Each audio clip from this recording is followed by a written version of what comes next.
Hey, two. Hey, one. Hey, two. Hey, three. Hey, four. Hey. Ho. Hey. Ho. Hey. Ho. Hey. Ho. Everybody get up. Ho. Hey. Ho. Hey. Ho. Hey. Ho. Everybody get up. Everybody get up. Welcome, Dark Side family. What up? Happy Black History Month. Yeah, power to the people. Yeah. What are we doing today, Miss LaDios Muhammad? Well, guess what we about to do? We about to do a review. Ooh, another movie review. And y'all know what it's going to be about. As you can see, the 70s gear. Hey, hey. Judas and the Black Messiah. Oh my gosh. Yeah. Woo. First of all, I'm Rav'n, an actor with passion. LaDios Muhammad, an actor with purpose. And you're joining actors from the dark side. Yeah. It's been a really good month. Really good month. So, wow. Oh man, this movie blew my mind, Wow. LaDios. This movie blew my mind. So many amazing concepts and straight black self. Oh, it was Shaka King, right? That brought this masterpiece to us. I think maybe we should start off by going through our cast of characters before we start diving deep into this. Right on. So we got the awesome Daniel Kaluuya. He's so good. Oh God. Okay. So you might, and he plays Fred Hampton, or is it Chiefman? Is it Chairman Chairman Fred. That's what he's known as, Chairman Fred. He's been in Get Out, Queen and Slim, and Black Panther. So, and Right. he's British. Yes. He's a very conscious British. I'll tell you about an interview I talked about. And- I'll mention that. Sure. And then you have LaKeith Stanfield, who plays William O'Neill. He was also in Get Out. Sorry to Bother You, and Knives Out. Knives Out was so good. Yeah. Oh wow! And then we have what is it? Dominique Fishback. Fishback. Who Yes. plays Deborah Johnson, and she's actually the girlfriend of Chairman Fred. Yep. She's in The Deuce and Project Power. Which we reviewed I was before. trying to make what was the connection. I was like, she looks familiar, but I can't grasp her. She was a lot younger in there. And then also Night Comes On. Yep. And then we have Lil Rel Howery, Yep. and he played Wayne. He was also in Get Out. Uncle Drew and Rel. Yep. His own show. at His one own point. show. Yep. Yeah. And then one of the main characters as well is Jesse Plemons, who plays Roy Mitchell.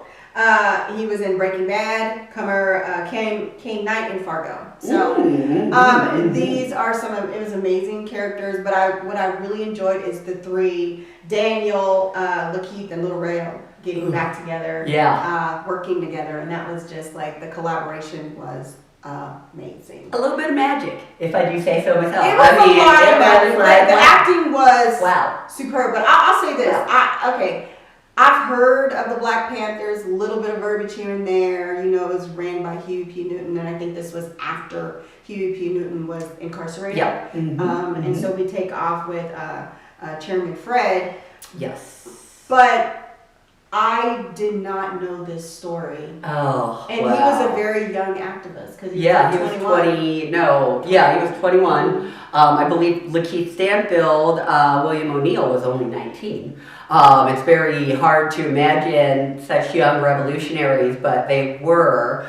I have a unique experience with the Black Panther Party just because I grew up in a very lily Hispanic borough of Colorado, and around 1415 my mom moved me from Commerce City to Thornton, which was a very white borough of Colorado. And one of my good friends, Patricia Miranda, who her mother was head of LaBeaus and was a big-time Chicana activist, she started turning us on to the Black Panthers Speak. Nice. and I started going into Public Enemy. I got very militant around that age, but I was all about the Black Panthers, and to see this story come back out is just like, I don't know, like the fire under in my belly, I guess, because it's just so exciting to know that a new generation's going to know about this amazing political party. That's what they were, were actually a political party. They weren't terrorists.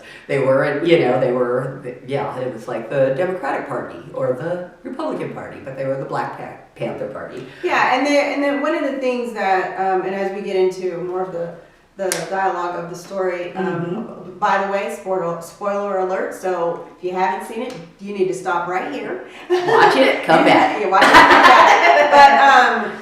But the characters to me were very well developed. I connected with every single character, the main characters that we just mentioned. I connected with all their characters.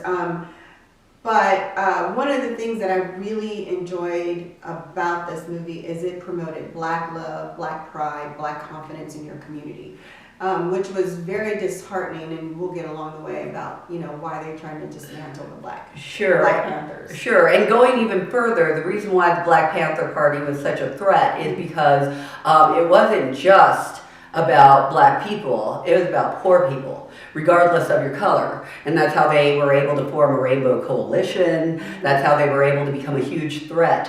One of my good friends, we watched it together as well, and she said to me, like, oh my God, dude, this is going to be this generation's Malcolm X. And I remember the first time I saw Malcolm X, one of the most disheartening scenes was the little blonde running up to him like, how can I help? How can I help? And he was like, get the fuck out of here. And I'm like, that's what the Panther Party didn't do. And that's why they had such a huge impact. The other thing that was going on during the time frame of this was the Chicago 7. And there's another movie right now that just came out with Bobby Seale and the Chicago 7. So I behoove everybody to get a little bit of research on that as well, because this time in America, 1969, our country was on fire, and people were, becoming so aware of the injustices and kind of fed up. And we're really starting to do something about the war in terms of Vietnam and all of these things. So there was so much activism, so many young people that were really in it, and it was an amazing time to see people, or at least hear about people that were really fighting for change. And I hope to see kind of a firestorm of this again, because it's really hopeful actually. So just to camel back a little bit on that, the Black Panther Party did start with their Black community because of the impoverishment that they were experiencing within their community, the economical gap, the lack of food. One thing they did is they always had a lot of food banks, and they gave out free lunches to the children. The reason why we have a public school free lunch and breakfast program is directly because of the Black Panther Party, because of what they were doing, feeding so many children in California. And the other thing that was happening, which is very parallel to what started happening around 2016, is a whole lot of Black men were getting shot by the police indiscriminately, especially in California where Reagan was governor. And that was so much of their revolution was, we are going to arm ourselves, and we are going to protect ourselves because we're tired of the tyranny, if you will. So they were interesting, weren't they? They started with their community, and they made sure that they were protecting their community. They weren't trying to hurt anyone, but they were more of, we just want our community protected and safe with, without the drugs. One thing about, what did I say? His name is Chairman Fred, was that he went even to like the drug dealers, the gang members, to unite, because he was trying to clean up the community, starting with Black people. And then what I thought was so brave is that he went into the KKK meeting and started speaking to them to find the common ground. Like, we have something in common. Yeah, we're all being oppressed. And then he went into the Latin Kings community, and and he brought them together. Mm-hmm. But the pride of self-love, because when you came in, it wasn't just you could join into this party. You had discipline. There was things you had to learn. There was pinpoints, and I love that because that is the same thing that when you come into the Nation of Islam, it's about structure and discipline and getting and uniting and learning things about yourselves. And so he started the pride within oneself before he started branching out to other communities to bring in the common goal, which made him very powerful along the way. So I thought that was a pretty interesting thing to say. Yeah. So going back to kind of the synopsis or the plot of the movie, we start out in Chicago. As a lot of people know, the Panthers were really big in California and Oakland, but there was also in Chicago. Well, there were chapters all over the friggin' country. But Fred Hampton was chairman of the Chicago chapter, and we really start in Chicago. And I believe the movie starts out at a little hole-in-the-wall bar, and we find Lakeith Stanfield with a trench coat and kind of a cop persona going in, and he's shaking someone down and trying to get this really nice cherry red ride, and ends up getting into an altercation. The other people realize that ain't no cop, and as he's getting away, the cops stop him. And next scene, we're in with the FBI and Lakeith Stanfield, and he says, "So how did you feel when Martin Luther King died?" And I believe his response was, I don't know. I mean, I guess I was sad. I don't know.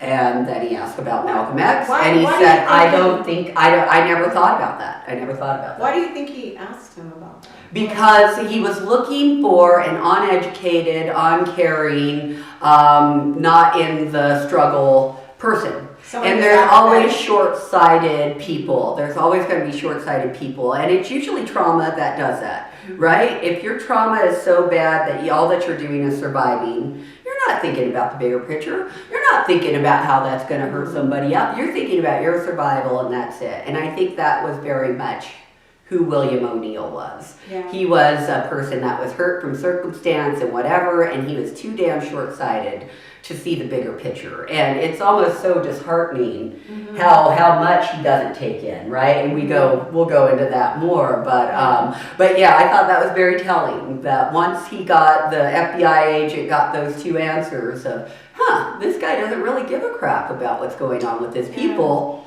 It's like, well, you can do 18 years or 5 years, 18 months, or you can go free.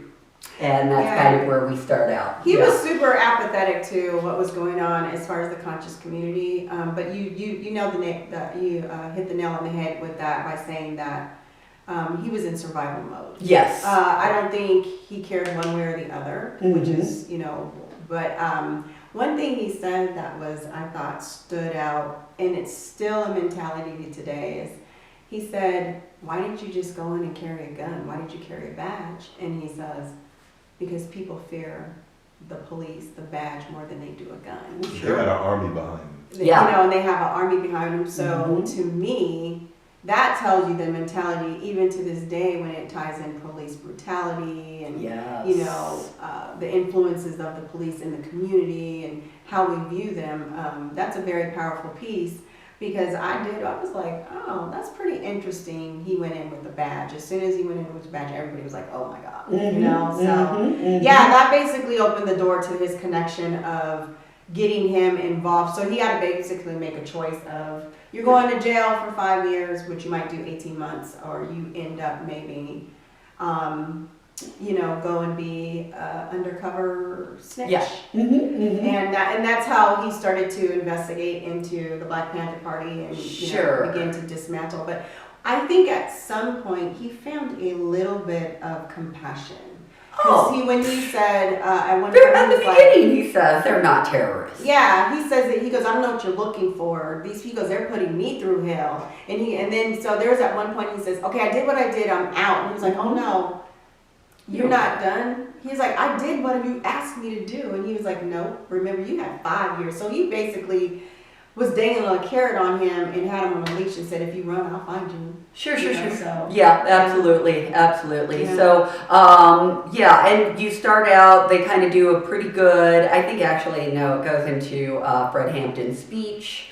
And I don't know if they're at a community event, but he really goes off about like, oh, you wearing dashikis and, good thing for Malcolm X College, but what that's really going to do for you and all of this other stuff. And one of the patrons gets really upset and walks away. And this is when we meet Dominic Fishback, and she stands up and says, I'm studying English, and you're using words up there, and you might want to use them more widely instead of chasing off the people you're trying to recruit. Right. And I think I fell in love with her that scene, right? I mean, she's just so, it's this adorable mixture of coy and courage. That it was just very lovable to see her kind of stand up to somebody that she obviously is crushing and intimidated by, but she has to say something, and she does such a great job of sending that emotion. When we saw her in Project Power, I'd never picture her in a romantic role, and I read an article this last week that said that she was actually picked for this role because of her work in an HBO show, and she was so thankful that the director saw her in this romantic lead, which all kind of surprised her herself, right? But she just did a wonderful job, and I think she really stole America's hearts because her acting was stellar throughout. It was very good. It was very contrasting to her previous character. I mean, she was very soft and gentle, but she was very involved in what she believed in. It was, I mean, she really presented the character very well. I was very impressed. And she wasn't as vulnerable as she perceived to be.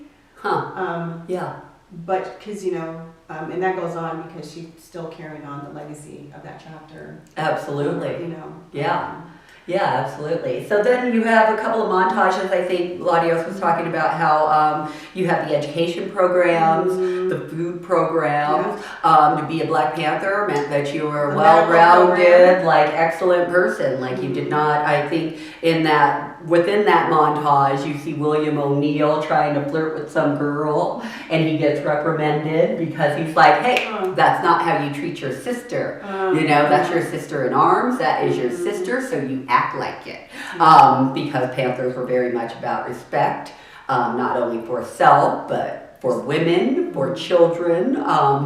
Everybody please go out and get the Black Panthers speak. I mean, just everybody, just do it. The Panthers message is profound, and it's sad what our government did to destroy it, because they were on the brink of really unifying a lot of people in America. And so you have this montage. You see William O'Neill bugging the place, right? And what happens? I believe he's asked by the FBI agent, what do you need? What do you need? I think this is when he says, they're not terrorists. What do you want? Blah, blah, blah. And they're torturing me because they just got done making him do push-ups and all of that. And William O'Neill says, I need a car. He's like, the Panthers are always getting sweated by police and this and that. So if you want me to get close, get me a car. And they get him a car, and he's kind of now the driver, right? Basically they were putting bunk charges on Fred Hampton on a regular, so he just started walking. And then we see kind of the mega recruiting effort, right? So the first one is going into a bar where the Crowns are. We don't really know who these people are. We just know it's a really rough bar. When those guys step in, they're getting pool balls together and shirts, and they're ready to kind of put these strangers in their place. Who the hell are you coming into our territory? And I believe Fred Hampton says something along the lines of could you imagine what we could do? Yeah, what we could do together, and I want a meeting. I want a meeting with the head of the Crowns. Now, I thought this was really interesting, and I kept saying, who could this Chicago gang be? And it is a fictitious gang. I think it was more based on the disciples or gosh, there were over 60 pretty prominent gangs. But what people don't really realize is back in the 60s and 70s, because of Martin Luther King, because of Malcolm X, most of these quote-unquote gangs were community activists that were trying to help their fellow black, community members. Yeah. Like when they finally get their meeting with the Crowns, the first thing they do is say, we feed more people than goddamn General Mills, So everybody was active in trying to help their community. What an amazing time. Well, that's interesting you mentioned that, because gangs were not created to cause discord in the community. That's a good point. Mm-hmm. What I thought was interesting, and it's still infiltrated today, is how the FBI started writing up these letters, posters, and infiltrating discord between the gangs, and saying things to make one another think that they're trying to, overcome them or oppress them or, dismantle the whole project because of the unity. And that's something interesting, because of the whole thing. They know that they're not being a threat. They know they're not doing anything to anyone. They know that they're rehabilitating their community. The whole fear was that they would unify. Yep. And they totally went in to dismantle that whole project. But, with, propaganda and lies and gossip. And so that was super interesting. So even one thing I liked about Chairman Fred is that he was super calm, cool, and collective. He didn't get ruffled. Now, he did have like that cigarette thing, that smoking. Oh my God. I was like, boy, do you ever not? But that may have been like his vice to keep him that way. Yeah. But he was super thoughtful, very strategic. He didn't get ruffled. And I think that was something that played good in him as, really being an activist in the community to bring people together.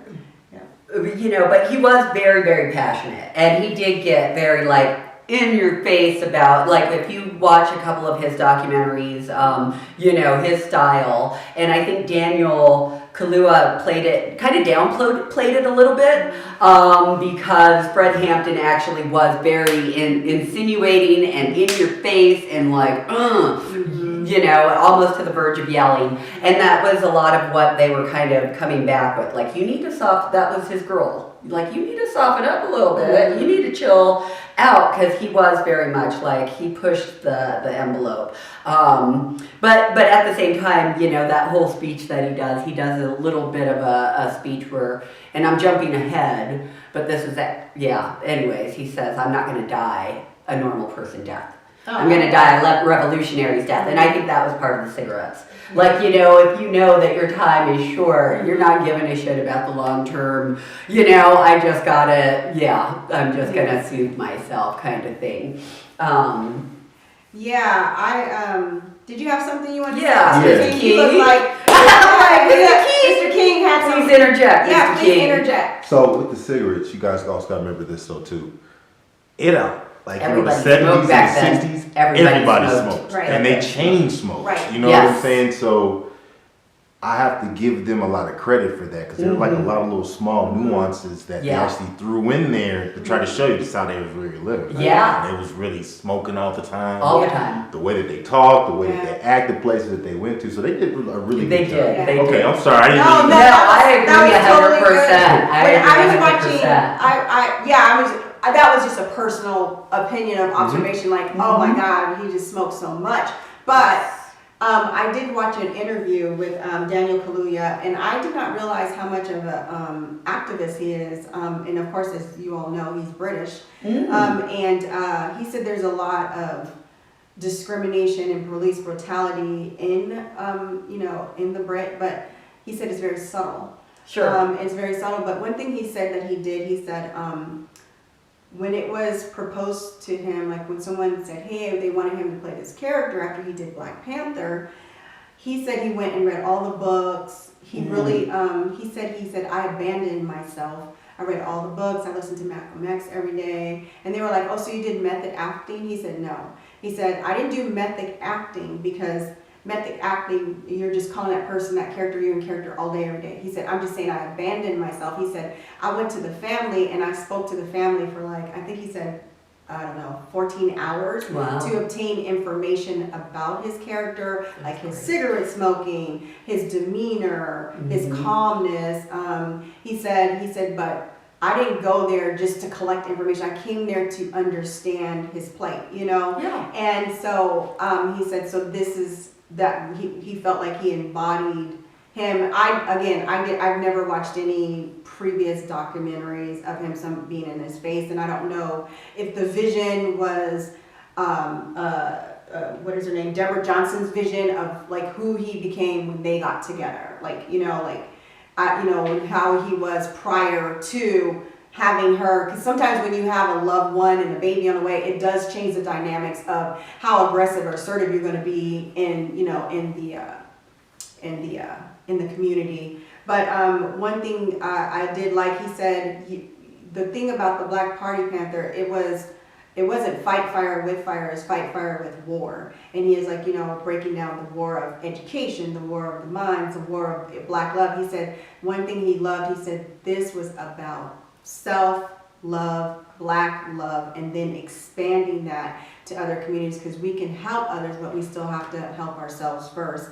And I thought it was just a powerful interview of how he broke down the character development, and I have to give my kudos off to him. I really, like I said, I've never known Chairman Fred prior to this. I'll have to go do my research, but what I seen on was just enormous acting. And for LaKeith Stanfield coming in, he said it was very a big discord because he was playing a character of someone that was totally contrary to who he really was. Sure, Yeah. I wondered about that. I love LaKeith Stanfield's take on his character. Every time he got away with something, he always did this little Yeah, that was his tell, Yes. right? And it was so creepy and eerie and right on the frockin' money, because you want to think like, yeah, he got off on it a little bit. He kind of got off on this role that he was playing, and he did a great job of letting us buy into that, because that's what we should believe, and we should know your motivation. Oh man, I don't want to jump ahead, but there are some. No, you can totally jump ahead. Yeah, absolutely. We're not really doing this in sequential Thank you. order. Okay, We can great. just So, jump like around. toward the end, Yeah. with the one of the biggest things is the assassination of Fred Hampton, which was an FBI raid, where the Black Panthers shot one shot to their 99, and Fred Hampton was drugged. Almost everybody else got out of the house, but they made sure Fred Hampton was dead. Yeah. Of course, LaKeith Stanfield's character drugs him, William O'Neill, and the moment when we see LaKeith make that decision, when he asked, Chairman Fred, can I freshen up your drink?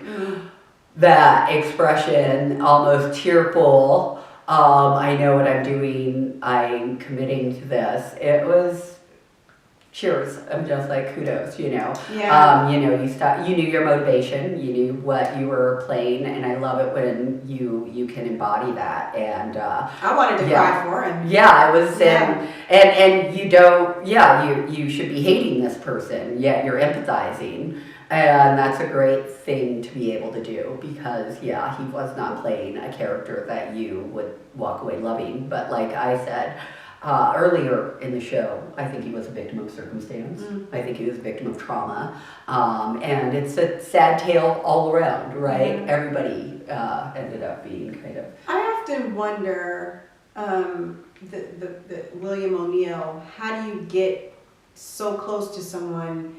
And because at one point he's protecting him when they were at the pool hall, he protects him, because they were, But the wasn't that his game? The gang was, the gang was ready to, bash, Fred Hampton, but he went in to protect him, to start this loyalty with him. But at the same time, this character was so apathetic, because how do you go in day in and day night, and not have some type of compassion or develop some type of love for the person that you spend pretty much 24/7 with every day, in and out. I I just always wondered in real life, how I think at some point in time, this character really had to deal with the consequences of who he was as a person. Hence, him killing himself. Suicide. Right, that's the end of the tale. But even what was so telling is his response to the interviewer, because how did he do it? He lied to himself. He lied to himself consistently. And when we finally get that clip of what William O'Neill actually says in Eyes on the Prize, Part 2, and he says, I was part of the struggle. I wasn't one of those people that just sat back in their armchair and blah. I wasn't some armchair revolutionary. No, I was in it. And I'm like, man, you are just drinking your own Kool-Aid, ain't you? And obviously, it lasted about an hour after he actually saw himself and saw the documentary, right? So I wonder, that made me wonder, was he telling himself a tale the whole time, that until that TV show, until that actual airing of this is what happened, and this is what the FBI did, and this is what the cops did, and this is what you did, William O'Neill. Yeah. That was the actual realization. The man in the mirror. Wow. You know, and it baffles me how some people can shut it on and shut it off like that, and be a part of that dark. And we all have a light and dark, but that really dark side of infiltrating discord into something that's harmless, peaceful, and loving. Wow. Yes. And I can't even fathom living with myself. Like, I would totally be on drugs. Oh, I said thousands of times, like, gosh, why didn't he just walk away, right? He didn't have to drug him. He didn't have to. There were so many times. And honestly, if it were me, I think I would have.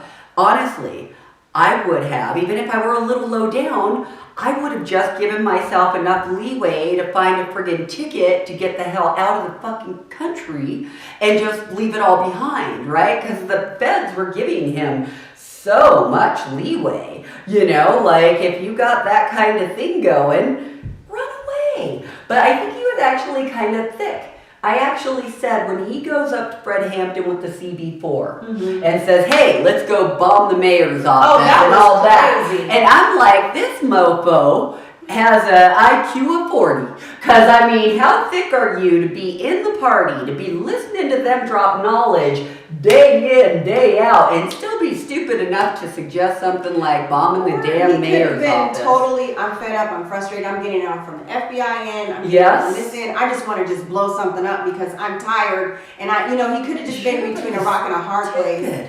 And he wasn't really processing his actions versus, I just want this to be over. If we blow it up, we all go to jail, and I don't have to be in this space anymore. It could have been a numerous of things. I just thought his character was so believable that I did not like him. Oh no. After and then even watching the interview at the end, I'm like, this is the guy? You really believe that? But then when I started reading the verbiage that he committed suicide, well, then you got your due diligence. Yeah. I thought the movie was good. I mean, I wasn't as, honestly, I was not like encouraged or really motivated to watch the movie, only because I knew what was going to happen. It was another movie where one of our greats, if you elevate them after they die, you don't elevate them when they're here and they're present, and that's very disturbing when we have great Black leaders that are living, that now you want to tell their story. And I wasn't as thrilled to watch the movie, but I was very happy that I did, because it did educate me and inspire me to go on and like do a little bit more research and find out about this character and have a great appreciation, for the Black Panther Party. Not that I didn't before, it just never, like, I was not connected to it. In that retrospect, I appreciated it, I respected it, I understood it, but I wasn't really connected to it. Yeah. It's so funny because me and LaDios are such opposites, right? And that's exactly like I'm listening and I'm like, that's how I feel about the nation. But I was totally full on with the Black Panthers, so it's funny that we're both on those. Whatever. Anyways, what would you have given this in terms of your rating? For the acting, I'm gonna give them an A+. The acting was stellar. The acting was beautiful. Like I said, I connected with all the characters, even with and we failed to mention Roy Mitchell, who played the FBI agent. Oh yes, Yeah, yes, he was very good. He Yes. was very believable, even in some instances when he knew how the FBI was infiltrating the the posters and everything. He was like, really? And then how they sent somebody like an undercover to kill, the murder. He's like, so you sent an undercover agent to kill one of the Black Panther parties, and that's murder. And he's like, yeah, well, we got it all figured out. And he was just kind of, you can see him even like dwelling, like, well, I can't really. He conflict. Also, yeah, you can see him dwelling like, I'm not. I got a family. You know what I'm saying? I got kids. Now I got to do it. And so it's kind of the parallelism of William O'Neill and Ray Mitchell's lives were almost identical. They almost were really both a victim of their circumstances. Like, what am I going to do now? They were both very complex characters and conflicted characters. And I think they both brought that to the fore. Roy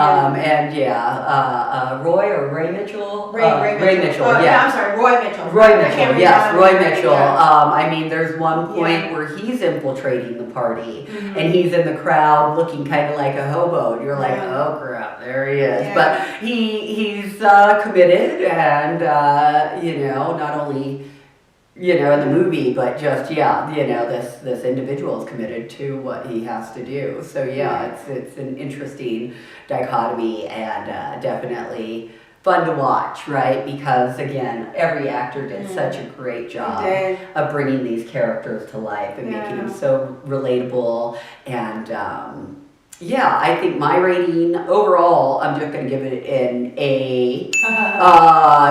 Acting A+, set design like A+, costumes were very costume. Actually, forget that. I'm getting an A+. Yep, I'm being generous today. It gets an A+. So Everybody get to should see the this A+.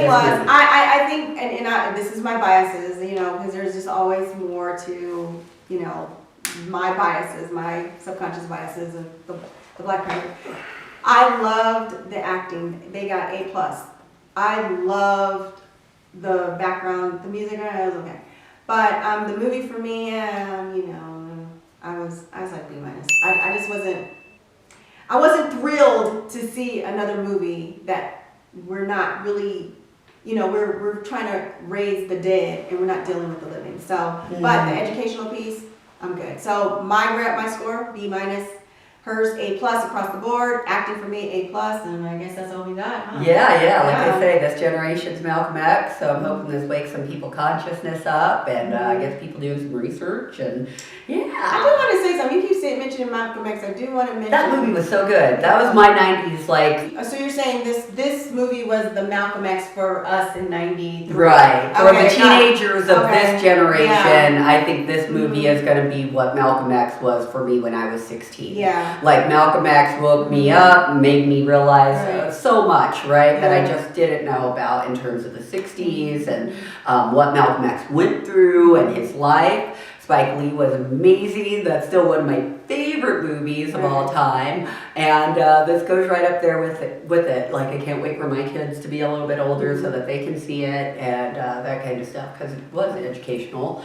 And people need to wake up. Like, like the separateness, it doesn't really behoove us. Like, if we could come together as a people, like, we can make real lasting changes in our policing, in our society, in terms of healthcare. Like, like if we would wake up and realize we're all in this together and we all need these benefits, we all deserve it. Like, maybe we could see some real lasting change in this country. Yeah, I'm totally for change in it, and even though it's a slow progress and it's moving slow, it is movement. But I would be remiss to say this. I know people pump up Malcolm X a lot, and I have nothing but love for Malcolm X, but you cannot separate Malcolm X from the nation, because Malcolm X would never be Malcolm X had he not met the Honorable LaDios Muhammad. And everything he was taught was taught through the Nation of Islam. Everything he learned, all his disciplinaries, the person who he became was because of the nation. So I'd be remiss to let that go, because somehow along the way they've disconnected the two, and you can't, that's like saying 1 + 1, or you can't get 2 without 1 + 1. So Sure. I just want to make sure that everybody out there knows you cannot disconnect the two.